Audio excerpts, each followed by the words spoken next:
आपको बता दें कि मध्य प्रदेश में बीजेपी सरकार है और लगातार कई योजना भी चला रही है छात्रों के हित के लिए, जनजातीय छात्रों के हित के लिए, लेकिन सरकार सिर्फ नाम मात्र की है। इनको रोटी का हक तक नहीं मिल रहा है। और आज यहाँ बड़े बड़े दावे, बड़े बड़े विकसित क्षेत्र को लेकर घोषणाएं हो रही हैं, लेकिन छात्रों के भविष्य के लिए क्या हो रहा है? क्या ये सिर्फ गाली खाने के लिए छात्रावास बने हैं? क्या बीजेपी सरकार में इसी तरह कोई बच्चा तीसरी रोटी मांगेगा तो उसे गाली मिलेगी? अब ये मोहन सरकार पर बड़ा गंभीर सवाल खड़ा हो रहा है। झाबुआ में जिस तरह से ये तस्वीरें सामने आई हैं, अब मध्य प्रदेश को हिलाकर रख दी है कि रोटी मांगने पर वहां गाली मिल रही है। यहाँ आए दिन कई तमाम घोषणाएं हो रही हैं। मोहन सरकार में विभिन्न प्रकार की घोषणाएं हो रही हैं कि हम बच्चों के भविष्य के लिए, उनके पढ़ाई के लिए छात्रावास, तमाम कई योजनाएं। लेकिन ज़मीनी हकीकत क्या है? ज़मीनी हकीकत ये है कि उनको 2 रोटी के बाद तीसरी रोटी मांगने पर गाली मिल रही है। तो क्या मोहन राज में छात्रों को रोटी की जगह गाली मिलेगी? ये कई बड़े गंभीर आरोप और ये सवाल भी खड़े हो रहे हैं कि मोहन सरकार में अब छात्रों को रोटी की जगह गाली, अभद्रता और कर्मचारियों की चीख चिल्लाहट। सोचिए जरा, अगर कोई बच्चा तीसरी रोटी मांग ले तो उसे रोटी मिलनी चाहिए या फिर गाली और अभद्रता? जी हाँ, ये कोई कहानी नहीं है, ये हकीकत है झाबुआ के शासकीय छात्रावास की, जहां छात्रों का आरोप है हम भूखे हैं लेकिन कर्मचारी हमारी सुनते ही नहीं है।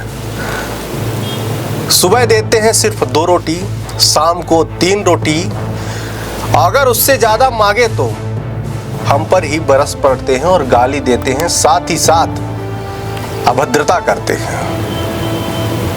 और ये सब हो रहा है सरकारी हॉस्टल में, जहां बच्चों का भविष्य संवारना चाहिए, वहां उनकी भूख तक अधूरी छोड़ी जा रही है।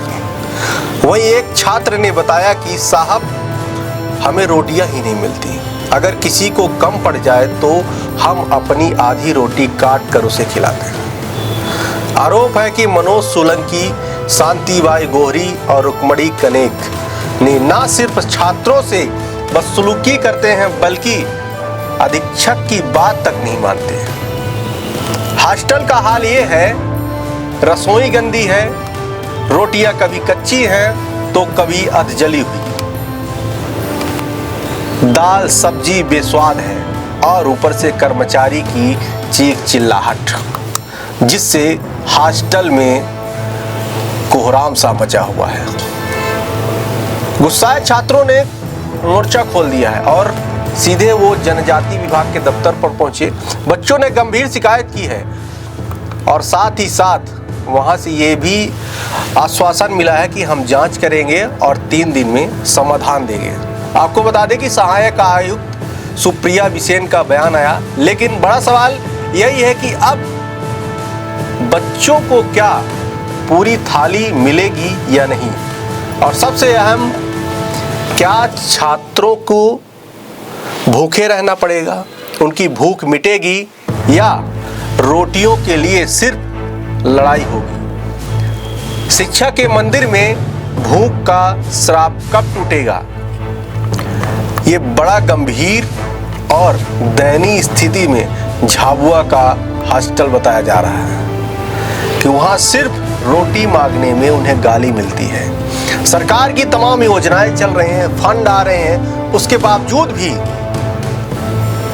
झाबुआ के शासकीय छात्रावास के ये हालात हैं कि छात्रों को भूखा रहना पड़ रहा है, उनके खाने तक को रोटियां नहीं उपलब्ध हो रही हैं, और जो भी रोटियां मिल रही हैं बद से बदतर, और साथ ही साथ उनको गाली भी खानी पड़ रही है। रोटियां तो नहीं मिल रही हैं लेकिन गाली जरूर मिल रही है। उनकी ये भूख कब तक ऐसे ही रहेगी? कब तक उन्हें रोटी की जगह गाली खानी पड़ेगी? और ये छात्र जो पढ़ाई के लिए छात्रावास में रह रहे हैं और अपनी मांगों के लिए उन्हें दर दर भटकना भी पड़ रहा है। कर्मचारी उनके साथ अभद्रता करते हैं, चिल्लाते हैं, चीखते हैं और कई गंभीर अब सवाल भी खड़े हो गए हैं। इसके साथ ही कई आयुक्त का बयान भी आया है कि उन्होंने कहा है कि हम इसकी जांच कराएंगे और बच्चों को न्याय दिलाएंगे। इस पर आपकी क्या राय है, कमेंट बॉक्स पर ज़रूर बताएं। अगर आपके भी आसपास की इस तरह की खबरें आ रही हैं तो हमें ज़रूर बताएं।